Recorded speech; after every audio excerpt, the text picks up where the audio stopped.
দারুণ সুন্দর হাওয়া দিচ্ছে, সামনে এই রকম বঙ্গোপসাগর। আমি এই মুহূর্তে পুরীতে আছি, এই সমুদ্র সৈকত বাঙালির সেকেন্ড হোম। গতকাল এসেছি 16 তারিখ 16th মার্চ, সকালবেলায় 5:30টায় বাড়ি থেকে বেরিয়ে দুপুরে অ্যারাউন্ড 2:40-45 পুরী এসেছি। গাড়িতে পুরী আসতে মাঝে একটা দুটো ব্রেক নিয়ে ওই রকমই সময় লাগে, 9 থেকে 9.5 ঘন্টার মধ্যে। একটু পরে ব্রেকফাস্ট করতে যাব পুরীর একটা খুব পপুলার ব্রেকফাস্ট জয়েন্টে, সেখানে গিয়ে ট্র্যাডিশনাল উড়িয়া ব্রেকফাস্ট আপনাদেরকে দেখাবো। আর দুপুরবেলায় লাঞ্চের জন্য ভুবনেশ্বরের একটা খুব পপুলার জায়গায় যাব, সেখানে গিয়েও ট্র্যাডিশনাল উড়িয়া কুইজিন দেখাবো। আপনাদের সাথে ব্রেকফাস্ট জয়েন্টে গিয়ে দেখা হবে। আপনারা ততক্ষণ একটু হোটেলটা ঘুরে আসুন, হোটেল শ্রীহরি ভালো পপুলার হোটেল, দেখে আসুন হোটেলটা, তারপর দেখা হচ্ছে আপনাদের সাথে।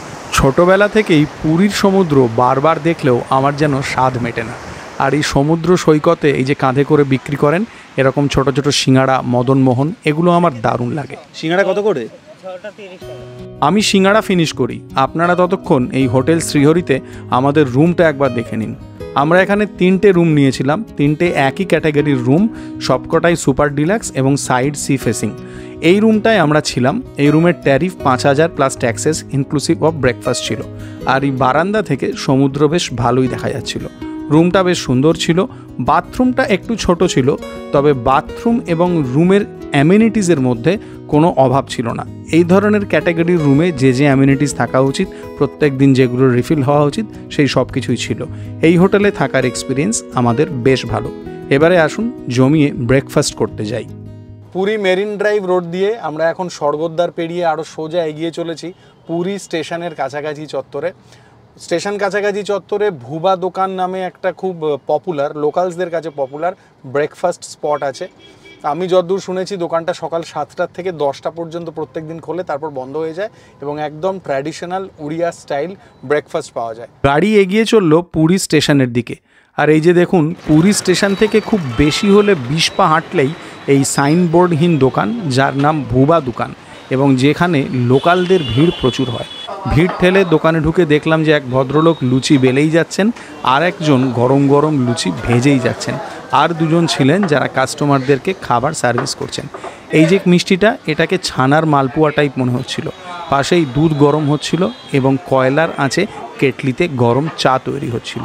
এই জায়গাটা যেমন আগেও বললাম লোকালদের কাছে খুব জনপ্রিয়। ছানা পোড়া, লুচি, ডালমা, এই সব কিছু পাওয়া যায়।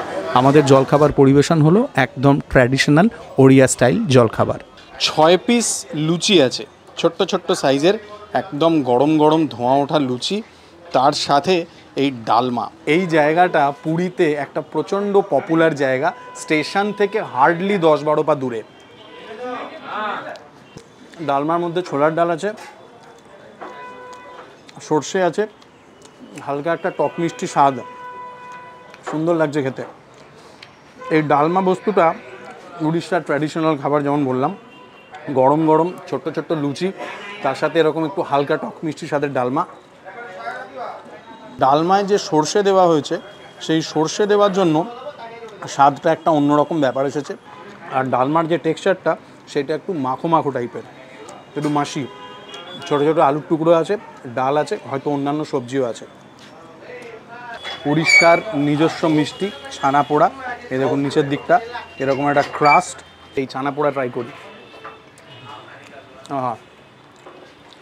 দানাদার টেক্সচারের মিষ্টি, মিষ্টিটা একটু হায়ার সাইডে লাগলো আমার according to my taste palate. আর আপনারা সবাই জানেন শ্রী সুদর্শন সাহু নামে এক ভদ্রলোক 1947 বা তার পরবর্তী সময়, মানে 47-48 এই সময় নাগাদ, এই ছানা পোড়া মিষ্টিটা অ্যাক্সিডেন্টালি আবিষ্কার করেছিলেন উড়িষ্যার দশপাল্লা গ্রামে। উড়িষ্যায় প্রত্যেক বছর 11 জুলাই এই ছানাপোড়া দিবস পালন করা হয় সুদর্শন সাহুর জন্মদিনকে স্মরণ করে। ছানাকে নরম আঁচে, মানে মৃদু আঁচে বেক করা হয়। এই দেখুন এরকম ক্রাস্ট মার্ক আছে। আর সত্যি কথা বলতে আমি দুর্দান্ত এনজয় করলাম, একদম ব্রিলিয়ান্টলি ডিলিশিয়াস খেতে এই খাবারটা। ট্র্যাডিশনাল ওড়িয়া জলখাবার খেয়ে পেট এবং মন দুই ভরে গেল। এবার হোটেল যাব। আপাতত হোটেলের দিকে রওনা হয়েছি, একটু ফ্রেশ ট্রেশ হয়ে নিয়ে লাঞ্চে বেরোবো এবং সেখানেও থাকবে উড়িষ্যার ট্র্যাডিশনাল খাবার। তো stay tune only with Gypsy Bong. Puri শহরের সীমানা ছাড়িয়ে গাড়ি এবার এগিয়ে চলল ভুবনেশ্বরের দিকে। পুরী ভুবনেশ্বর বাইপাস রোড ধরে চললাম। আমি যখন বাড়ি থেকে এসেছিলাম তখনও এই রাস্তাটাই ধরেছিলাম। খুবই দুর্দান্ত এই রাস্তা, সবুজে ছাওয়া মাখনের মতো। অল্প সময়ের মধ্যেই পৌঁছিয়ে গেলাম ভুবনেশ্বর। আপনারা জানেন ওড়িশার ক্যাপিটাল সিটি ভুবনেশ্বর একটি খুবই উন্নত শহর। আমরা এই মুহূর্তে চলেছি শহীদনগর এলাকায় আর খাবো ওড়িয়া ট্র্যাডিশনাল খাবার। শহীদনগরে ওড়িশা হোটেল নামে একটা খুব পপুলার রেস্টুরেন্ট আছে, যারা একদম traditional authentic Odia cuisine serve করে। ওনাদের সবথেকে পপুলার যে খাবারের মধ্যে পাখালা থালি আছে। পাখালা থালি অর্থাৎ পান্তা ভাতের থালি। এই আগামী 20 মার্চ হচ্ছে ওড়িশার পাখালা দিবস। খুব পপুলার এখানে পাখালা পান্তা ভাত। শহীদনগরের ওড়িশা হোটেলে পৌঁছিয়ে গেলাম। এই হোটেলের দুটো ফ্লোর। প্রথমেই গ্রাউন্ড ফ্লোরে ঢুকে দেখলাম প্রচুর মানুষ বসে খাওয়া দাওয়া করছেন। তারপরে যখন ফার্স্ট ফ্লোরে উঠলাম তখন দেখলাম একটা কাঁচের শোকেসে বেশ কিছু ওড়িয়া স্টাইল পিঠা সাজানো আছে। এটা কি আছে? ক্ষীর পোড়ো পিঠা। ক্ষীর পোড়া পিঠা, কাকরা পিঠা। কাকরা পিঠা, এটা ফ্রাইড মনে হয় না? মন্ডা পিঠা। মন্ডা পিঠা, এগুলো স্টিম। আচ্ছা। এর ভিতরে কোকোনাট গুড় স্টাফিং। ফার্স্ট ফ্লোরেও খাদ্যরসিক মানুষের বেশ ভালোই ভিড় ছিল। এখানকার প্রত্যেকজন স্টাফ তাদের গেস্টদের অর্ডার ক্যাটার করার জন্য খুবই তৎপরভাবে কাজ করছিলেন। আর এখানে সমস্ত খাবার পরিবেশন করা হয় কাঁসার থালায়। বিভিন্ন ওড়িয়া থালি পরিবেশন করা হচ্ছিল। এইটা দেখুন পাখাড়া বা পোখাড়ো থালি অর্থাৎ পান্তা ভাতের থালি। এখানে পান্তা ভাতের টক দই মেশানো হয়, এমনটা আমি আগে দেখিনি। এই বিরাট বড় থালিটা দেখছেন, এতে 4টে পখাড়া থালি আছে। সার্ভিস স্টাফেদের ব্যস্ততা দেখে বুঝতেই পারছেন এই রেস্টুরেন্ট কতটা পপুলার। এইবারে চলে আসুন, টেবিলে বসে পড়ি, কারণ আমার অর্ডার করা থালি পরিবেশন হয়েছে। फर्स्ट ऑफ ऑल आप राजीव जी को थैंक यू बोलिएगा कि वीडियो शूट अलाउ करने के लिए। उनसे बात हुआ था, मिल नहीं पाए। ये पखाल जो है इसमें तो आप लोग दही मिलाते हैं, मैंने देखा। और उसके साथ क्या ये कड़ी पत्ता है? कड़ी पत्ता मिलता है, सूखा लंका और मस्टर्ड को मतलब छौंक लगाते हैं? छौंक लगा के अच्छा अच्छा अच्छा अच्छा। और ये पखाल के साथ क्या क्या आता है? 4 प्रकार का भाजी रहता है सर। आलू चोखा रहता है, साग भाजी रहता है, कैबेज बंधा गोभी भाजी रहता है, बीन से आलू भाजी रहता है। बड़ी चूड़ा है? हाँ जी, बड़ी चूड़ा है। ये पखाल के साथ आता है? पकाल के साथ रहता है। This is mushroom. मशरूम मसाला अच्छा, ये पखाला के साथ आता है? पकाल के साथ रहता है। और ये मुझे लग रहा है कि एचोड़। कटहल। अच्छा, हम लोग बंगाली में एचोड़ बोलते हैं इसको। ओके। एक माछा बेसर भाजा है। माछेर बेसन भाजा। ये बनने से पहले थोड़ा मैरिनेट करके रखते हैं। ये मस्टर्ड है ना? मस्टर्ड और बेसर मीन्स मस्टर्ड। बेसर means mustard. Okay. And this is Odia style mutton curry. Mutton curry. Great. इसमें 4 पीस है। ये हाफ लिए हैं सर, 4 पीस रहता है, 1 पीस आलू रहता है, ग्रेवी रहता है सर। चिली का प्रॉन। चिली का प्रॉन, ओके। इसमें कितना पीस रहता है? और 4 पीस रहता है सर। 4 पीस रहता है। টক দইয়ের ফ্লেভার, আর তার সাথে খুব হালকা হালকা সর্ষে এবং কারি পাতার ফ্লেভার আছে। এই যে পান্তার জলটা, এরকম অনেকে বলেন যে এটা নাকি খুব ভালো ফর গাট হেলথ। বড়ি চূড়া ট্রাই করা যাক। ভাজা বড়ি, তারপরে সেইটাকে এরকমভাবে পাউডার ফর্ম করা হয়েছে আর কি।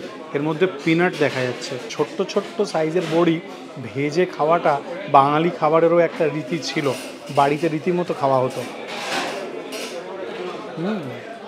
বাদাম এবং বড়ি নিজস্ব স্বাদ আছে, বেশ অন্যরকম। এই বড়ি চূড়া, তার সাথে এই পাখালা। বাটন মাশরুমের একটা কোনো প্রিপারেশন আছে যেটা পাখালার সাথে দেওয়া হয়, পাখালার সাথে মাশরুম। এটার একটা সুন্দর ঝাল ঝাল ফ্লেভার আছে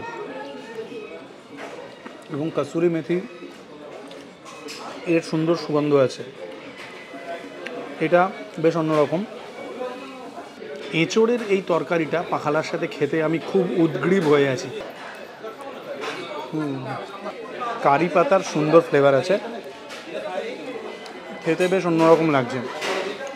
ঘিও আছে, বেশ অন্যরকম, তবে বেশ ডিলিশিয়াস।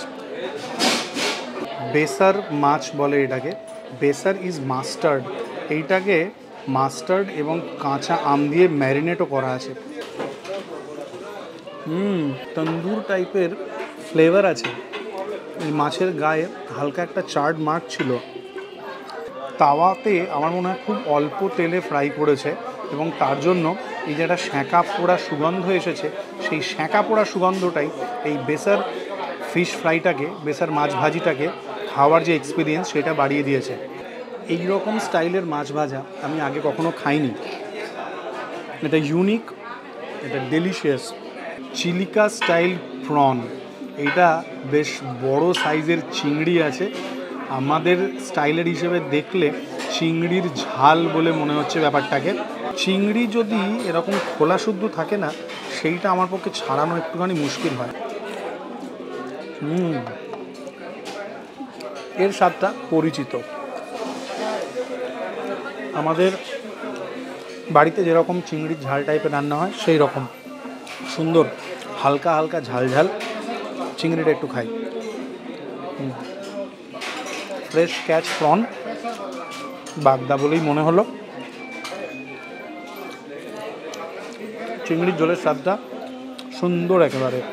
উড়িয়া স্টাইল মাটন, এখানে পোর্শানে 6 পিসও পাওয়া যায়, আবার 4 পিসও পাওয়া যায়। আমি 4 পিসেরটা নিয়েছি। আহা, মাটনের ঝোলটা বেশ লোভনীয়। আর আমাদের মতো এই উড়িষ্যাবাসীরও মনে হয় মাটনে আলু ছাড়া চলে না মাটন কারি প্রিপারেশানে। আহা, মাটনের আলু একদম সুন্দর সুসিদ্ধ, এবং এই আলু খোসা সহ আলু, হয়তো ট্র্যাডিশনালি খোসা সহই দেওয়া হয়। ট্রাই করি। হালকা পাতলা হোমলি কমফর্টিং একটা টেস্ট দিচ্ছে। খাসির মাংসের এবং মশলার সুন্দর সুগন্ধ আছে, কিন্তু কোনো উচ্চকিত স্বাদ নেই। এইটা খুবই কমফর্টিং টেস্টের। মাংস কিন্তু দারুণ সুসিদ্ধ। দেখুন, একটা দুটো কামড়ের সাথে মাংস তার ফ্লেভার দিয়ে গলে যাচ্ছে, জাস্ট মেল্ট হয়ে যাচ্ছে। আর এই মাংসের যে ঝোলটা, যেটাকে আমি খুব লাইট বললাম, সেইটা 1-2 গ্রাস খাবার পরে খুব হালকা, খুব মাইল্ড একটা উষ্ণ ঝাল দিচ্ছে। এইটা প্রচণ্ড মাইল্ড খেতে। ওড়িয়া ট্র্যাডিশনাল স্টাইলের এই মাটন কারি আমি খাচ্ছি এখানে, এবং এটা খেয়ে আমার এত কমফর্টিং লাগছে, এটা আমি বলে বোঝাতে পারবো না। এর মধ্যে কোনো মশলার কোনো উচ্চকিত স্বাদ নেই, কিন্তু খুব flavourful, yet very much light. এটাও দুর্দান্ত এনজয়েবল, ফাটাফাটি লাগলো।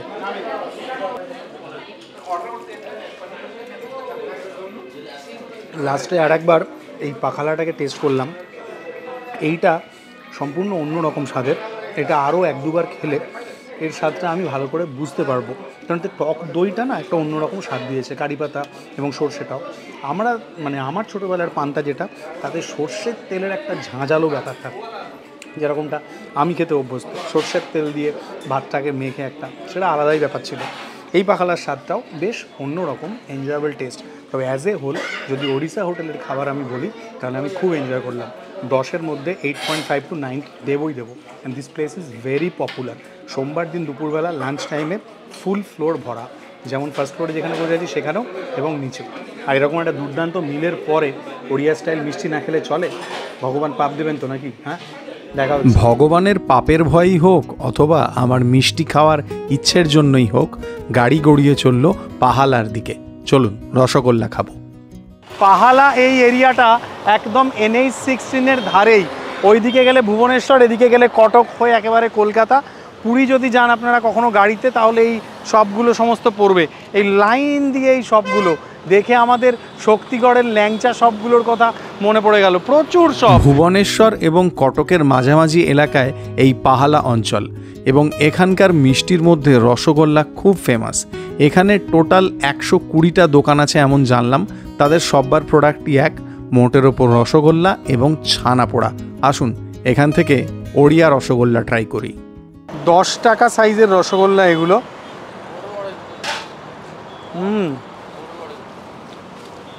একটু থসথসে টাইপ,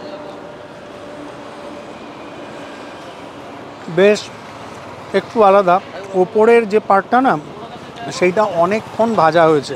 আমি রসগোল্লাটা কাটছি, দেখুন ওপরের এই যে ছানার অংশটা, সেটা হালকা একটু লালচে, আর ভেতরে দেখুন এরকম সাদা ছানা দেখা যাচ্ছে। এই অংশটার একটা ক্রাস্ট ঠিক বলবো না, একটা পরত টাইপ আমার মুখে লাগলো। এই চত্বরে এলে পাহালার রসগোল্লা কখনো ট্রাই করবেন, ভালো লাগবে। ওড়িশা ফুড ট্যুরের আজকের প্রথম এপিসোড এখানেই শেষ হলো। আশা করব আজকের ভিডিওটা আপনাদের এনজয়েবল লেগেছে। কেমন এনজয় করেছেন সেটা নিচে কমেন্ট করে জানাবেন। ভালো লাগলে লাইক করবেন, খারাপ লাগলে ডিসলাইক। চ্যানেল এখনও সাবস্ক্রাইব না করলে রিকোয়েস্ট করব সাবস্ক্রাইব করতে। নতুন ওড়িশার এপিসোড আবার খুব তাড়াতাড়ি আসবে, কিন্তু তার আগে একটা অন্য ভিডিও আসবে।